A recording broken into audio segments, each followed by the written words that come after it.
Speaking of Stardust and Adrian Neville,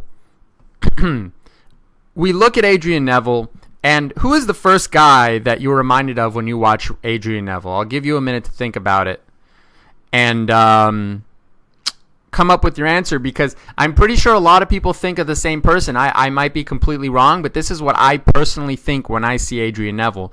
I see him as the next Rey Mysterio. You can hate me for it or you can love me for it, but I personally believe that the similarities are very, very high. He's a small guy. Rey Mysterio is a small guy. He's a foreigner. Rey Mysterio is, he's from San Diego, but he appeals more to the Mexican crowd, and he sells merchandise like crazy. Same with Adrian Neville. I believe Adrian Neville is from Newcastle. He's from England. So Adrian Neville is a babyface, a big babyface. Rey Mysterio is a big babyface.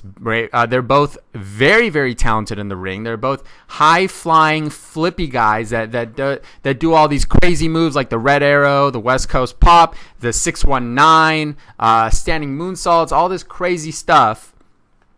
And I would implore the WWE to stay away from that, because while Rey Mysterio is great and he was one of the best wrestlers of all time in my humble opinion, the stuff Rey Mysterio used to do still blows my mind. If you look at his match with Eddie Guerrero in WrestleMania quite a while ago, that was an amazing match. Rey Mysterio knows how to work in the ring. And Adrian Neville knows how to work in the ring. He's clearly dedicated his craft and his time to wrestling. But they lack character development. Both of them do. Who is Rey Mysterio? What do we know about Rey Mysterio? Now, yes, he is mysterious. It's in the name. Rey Mysterio. He wears a mask. But regardless, we still have to know about something. And we need to know who he is. I remember the angle with Dominic and Eddie Guerrero, and that was probably the closest we've ever come to getting to know Rey Mysterio. Another angle that got us to know it is when he feuded with Batista and how they were really good friends. But aside from that, there's not much we know about Rey Mysterio. And as a result, the lack of familiarity really disconnects the audience with the professional wrestler or the superstar. So I believe that Neville is going down the same path. He comes out in a cape with really loud music and fireworks, just like Rey Mysterio, and he pulls off amazing matches. But to me, I'm kind of becoming tired of Neville. I never really get tired of him as a worker, but as a character, it's stale. It's plain stale. And the WWE really needs to push this guy in a new direction if they want to make money off him, because at the end of the day, what sells tickets is character, especially in the WWE, mainly in the WWE.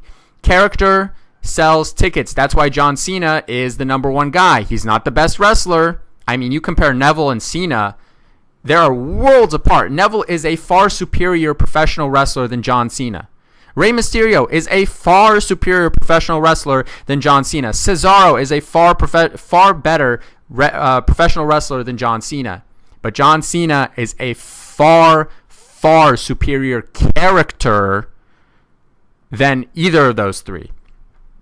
So let's start to push Neville in a different direction. I like this feud with Stardust, but hopefully he can take advantage of it. We've seen Neville on the microphone. It's not the greatest. I feel like he takes himself too seriously.